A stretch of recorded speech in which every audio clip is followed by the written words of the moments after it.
Jabir radhiyallohu anhudan rivoyat qilinadi. Qala Rasululloh sallallohu alayhi va sallam. Payg'ambarimiz alayhi salatu vasallam shunday dedilar. Arafa kuni bo'lsa dedilar. Mana shu bugun azizlar. Arafa kuni bo'lsa Alloh taolo yer osmoniga tushadi. Kayfiyatini Alloh bilguvchi. Hadisda sarohiyan shunday deyapti. Fayubahi bihumul malaika fayaqulu unzuru ila ibadi va Alloh taolo farishtalarga mana shu joyda turgan hojilar bilan faxrlanar ekan azizlar. Chunki bilasizlar, farishtalarga yer yuziga insonni yarataman deganda, yer yuziga xalifa qilaman deganda farishtalar yo Rabbiy qon to'kadigan, gunohlar qiladiganni xalifa qilasanmi degan edi. Endi bugun Arafa kuni mana shu joyda turgan hojilar bilan Alloh taolo faxrlanib aytar ekan. Unzuru ila ibadi, ey farishtalar, meni bandalarimga qaranglar der ekan. Azizlar, mani bandam deyishlikka loyiq qilib qo'yibdi Alloh taolo. Bizni o'zini bandasi ekanligini aytar ekan azizlar.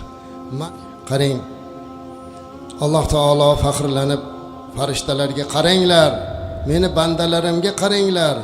Ular meni huzurimga sochlari to'zigan, ust boshlari chang bo'lgan, uzoq yo'llardan baland ovozda talbiyalarni aytib kelishdi.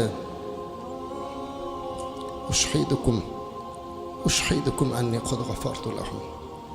Alloh aytar ekan, ey farishtalar, sizlar guvoh bo'linglar, men bularni hammasini gunohini kechirdim der ekan.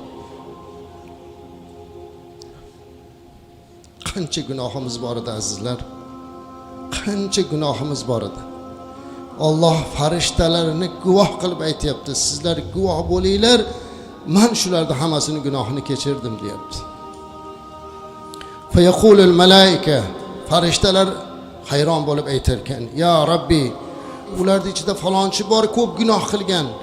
Falonchi kishi bor, falonchi ayol bor, shuncha gunohlarni qilgan. Yaqulullohu azza va jalla, Alloh aytar ekan, qad ghafartu lahum, ularning ham gunohini kechirdim. Rasulimiz alayhisalom aytibdilarki, mana shu Arafa kunidan ko'ra ko'proq odamni do'zaxdan ozod qiladigan kun yo'q deyapti Allohning uchun. Bugun Alloh taolo shunchalik darajada ko'p insonni do'zaxdan ozod qilar ekanki, boshqa bunaqa kun yo'q ekan azizlar. Mana shunday ulug' bir kunga Alloh bizlarni yetkazdi azizlar. Bugun biz yelkamizda ihrom bilan xuddi hadisda aytganidek talbiya aytib mana shu joygacha yetib keldik. Alloh taolo bizlarni gunohlarimizni o'zi kechirgan bo'lsin. Shuning uchun ham ulamolar aytadilarki azizlar, agar biror bir kishi hajda turib, mana shu Arafatda turib, duolar qilib, istig'for aytib, yig'lab, Allohga nola qilib turib, yana ichida bir gumon qilib, mana falon gunohim kechirildimikin deb o'ylasa, haj bo'lmaydi dedilar. Mehribon Robbimiz farishtalarni guvoh qilib bizni gunohimizni kechirdi Allohim. Va'da qildi azizlar. Shunday ekan Alloh haq azza va jallaga shukr keltirib, bugun tavba qilib, ko'zimizga yosh olib, Allohim meni gunohlarimni kechir deydigan daqiqalarda turibmiz. Alloh haq azza va jalla hammalarimizni qilayotgan ibodatlarimizni husni qabul qilsin azizlar.